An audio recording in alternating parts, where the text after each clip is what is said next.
Mga kapamilya, kapatid at ka-A to Z, humanda na sa most colorful game show in the world. This is Rainbow Rumble.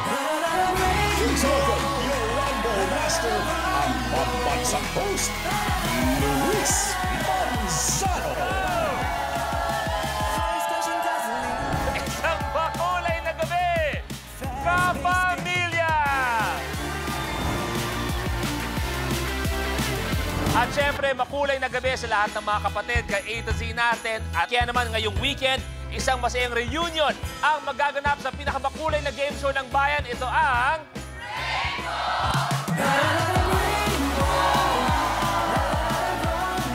At syempre, kasama pa rin natin ang Rainbow Pop Girl! Rainbow Pop Girl!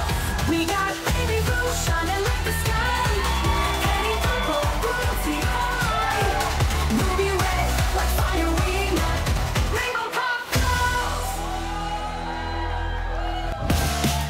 Tamar, Tamar, Tamar, Tamar. Yan ang eksakto para sa'yo. Pero eto, bago ko tawagin ang co-host ko, nag-promise sa akin bago magsimula. Sabi niya, Kuya Lu, pag tinawag mo ako, tatakbo ako papunta sa'yo. Tawagin na natin si Negi! Yes!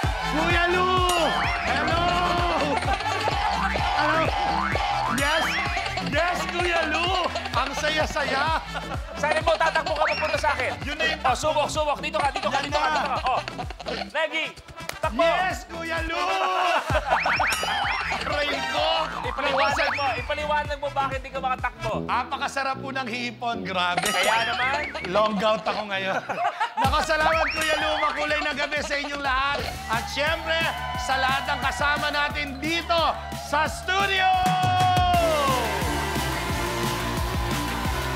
eto na nga ang sinasabi ko, Negi, nalalapit na ang Kapaskuhan. At syempre, hindi mawawala, lalo na pag sa mga Pinoy yan, ang family reunion. Ay, oo. At kaakibat ng bawat family reunion ay ang mga katanungan na minsan ayaw nating marinig, pero paminsan-minsan kailangan din natin sagutin. Oo. Kaya naman itatanong ko sa ating Rainbow Pop Girls ang mga kadalasang naririnig natin sa mga reunion. At tingnan natin kung ano ang isasagot nila. Yumi Yellow and Baby Blue, pag tinanong kayo na, bakit hindi ka pa nag-aasawa? Ayan, oo. Grabe naman, bata pa po kasi ako. Tsaka marami pa akong pangarap sa buhay. Katulad mo. Hanggang ngayon, pangarap pa rin kita, hindi kita nakukuha pa.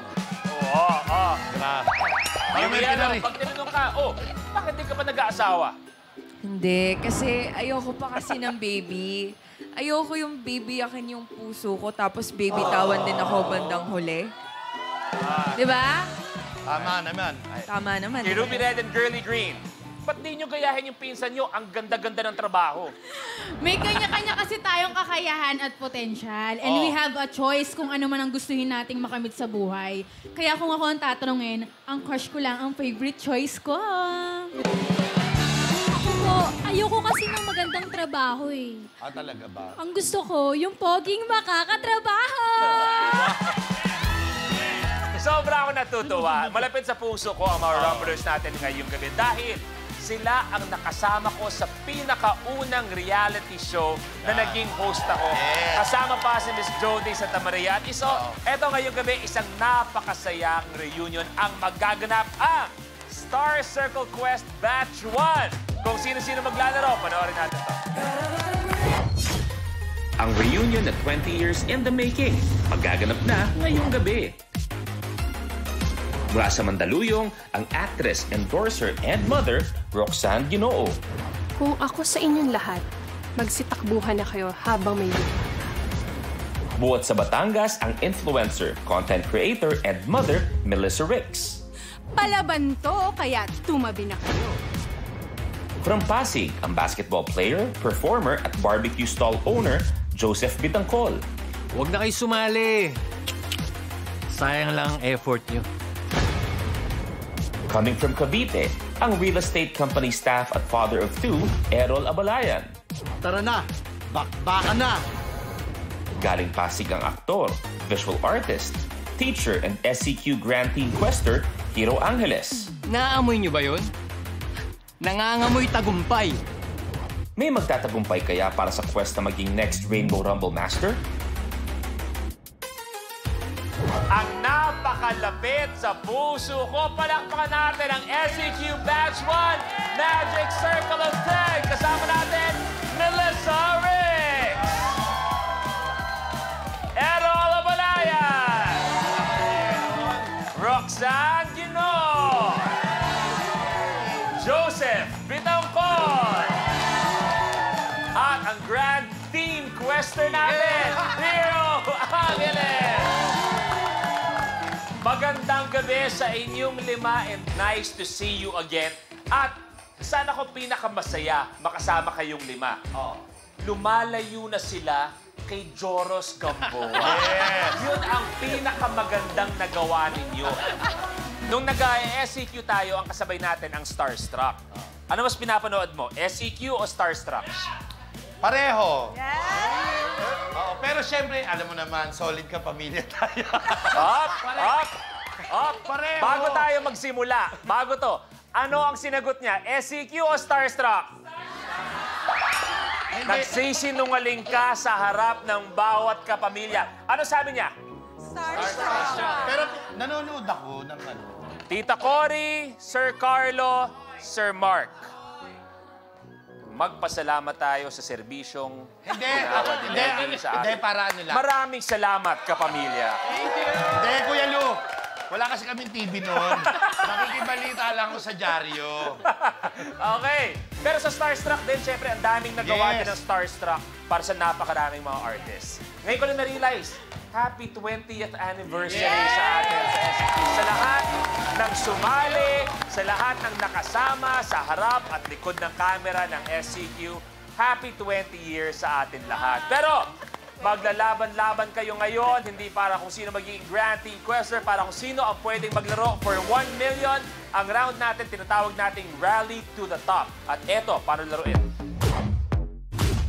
Sa elimination round na Rally to the Top, una ng 5 rumblers na maabot ang top tile sa game platform. Sa start ng game, pipili tayo ng number on the rally board kung saan magmumula ang first question. Unahan sa pag-swipe ang 5 rumblers ng kanilang floor sensors. Kapag tama ang sagot ng rumbler, he gets to roll the color on PRM. Kung anong color ang lumabas, yun ang tile na aapakan niya. May tiles na isa lang ang kulay, meron ding dual-colored tiles. Kahit alin sa dalawang colors ang lumabas, dito pa rin aapak ang rumbler. Maliban sa pag-abante, ibabangko pa ng rumbler ang cash value on the tile. At siya na ang pipili ng next number on the rally board. Pero kapag mali ang sagot ng rumbler, the other rumblers have the chance to steal. Kung may nakatayo na sa tile na na-roll ng isang rumbler, malalaman kung kanino mapupunta ang tile at cash value nito sa pamamagitan ng Tile Breaker Challenge. Pwedeng hamunin ng rumbler ang isa pang rumbler for a particular tile. Plus, rumblers have to watch out for the lucky tile, a secret tile na magbibigay ng advantage sa rumbler na mag-move up to a tile sa next level. Kung sino naman ang unang umabot sa tri-colored tile ay ide-declare na rally winner na mananalo ng cash na naibangko niya at maglalaro sa jackpot round for a chance to win 1 million pesos. At mamaya, meron tayong maswerte na lucky tile. Mamaya, tutunog lahat ng yan. May sounds tayo. Lahat tayo, sabay-sabay natin malalaman. Pero kayo, malalaman niyo kung nasaan ang lucky tile natin at eto yun.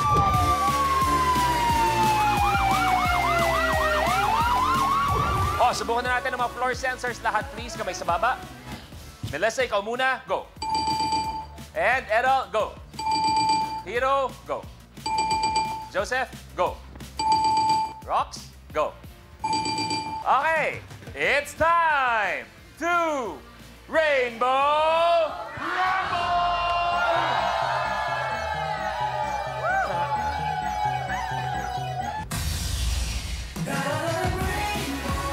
At pipili kayo ng katanungan mula sa ating rally board. Maggie, mauna ka na, please. 20. No, I mean, mauna ka na. Naman ako. Nagbigay pa ako ng day 20. Pwede ba si Kuya Long muna? 20. 20. Ayon sa pamahiin, anong print ng damit ang maswerteng isuot tuwing New Year? Mel? Polka dots. Is correct! Polka dots! Ayan. Okay, ang kulay na nakuha ni Melissa ay... Kulay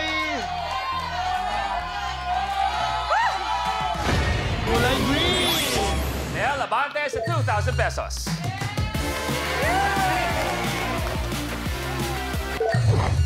Favorite memory ninyo ng SCQ? Errol, favorite? Pag may mga mall shows, ganyan, tapos lumalabas kami after the mall show, so may bonding. Hero, favorite memory sa SCQ? Dadagdagan ko lang yung sa mall shows. Yun talaga yung pinaka-memorable sa akin. Kasi kumbaga dati, wala pang social media eh. Walang masyadong interaction sa supporters, sa fans. So, pag nagma-mall show kami, doon ko nakikita talaga yung support nila. Mas magandang mapakinggan in person yung mga sigawan nila, yung mga pangalan namin. Tapos, nakakausap namin sila, nakakamayan namin ng personal. So, yun yung pinaka-memorable sa akin. Actually, good point yun. Ngayon ko lang na-realize. Kasi ngayon, kumbaga, lahat ng mga tagahanga natin, may access sa atin eh. Na-inform natin kung ano ginagawa natin that day, new project. Tama nga, no? Yung mga show dati yung pinaka-up close and personal sa kanila. Kakatuwa. Mel, ikaw, favorite memory sa SCQ? Hindi ko alam kung pwede sabihin, pero natutulog kami sa mga dressing room, sa mga cabinet. So, sobrang tagal kasi, di ba, during challenges, isa-isa kami pumapasok. Yes. So, we would wait for our turn, tapos lahat kami nakakatulog before it's, ikaw na. So, yung parang nakakaano lang, yung sobrang, ganun yung bonding namin, that we all were together for so long. Until now, kahit ngayon lang kami nakita lahat-lahat, it feels like the same pa rin, kahit nung una pa lang. Ayan. Joseph, ikaw? Para sa akin, yung na-reveal na yung top 10 kami, plus yung 5 na wala dito. Parang doon ko nasabi na natupad yung pangarap namin. Andito na kami at naging artista. Actually, lahat yun memorable sa amin. Pero yung after na nung competition, yung binigyan na kami ng sarili naming show, SCQ Reload. So doon kami, doon na nilatag lahat na parang si Mel, magda-drama and pwede siya mag-hosting. Ako, ililinya sa drama din. After the competition, ito na talaga na parang ito na yung bunga ng paghihirap namin. And inalagaan kami ni Direk Loren. Siya rin ang unang director namin. Juror na namin at the same time, siya yung nag-direct ng unang show namin. At bukod sa SCQ Reload, isa sa mga kumbaga umusbong din, nagkasama tayo sa Fanatic. Yes! Sa Fanatic din, di ba? Tayo nagkasama-sama. Alam mo, sa sobrang natutuwa ako, ayoko na ituloy yung show. Kwentuhan na lang tayo. Tuloy mo naman. Sayang. Ay, di ba? Magkwentuhan na lang tayo? Hindi, mamaya na tayo mag-party kasi. Well, pumili ka na. Number 12. Okay. Kumpletuhin. 10 mga daliri, kamay at black.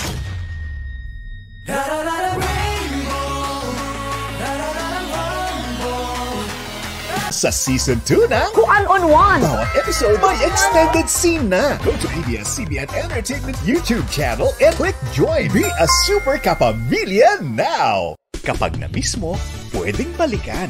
Pwedeng panoorin ang videos at playlists na gusto mo. Like, comment, at ishare ang videos kasama ng lumalaki nating pamilya sa online world. Kahit kailan, kahit saan pa. Forever tayong kapamilya. Kapamilya Online Live.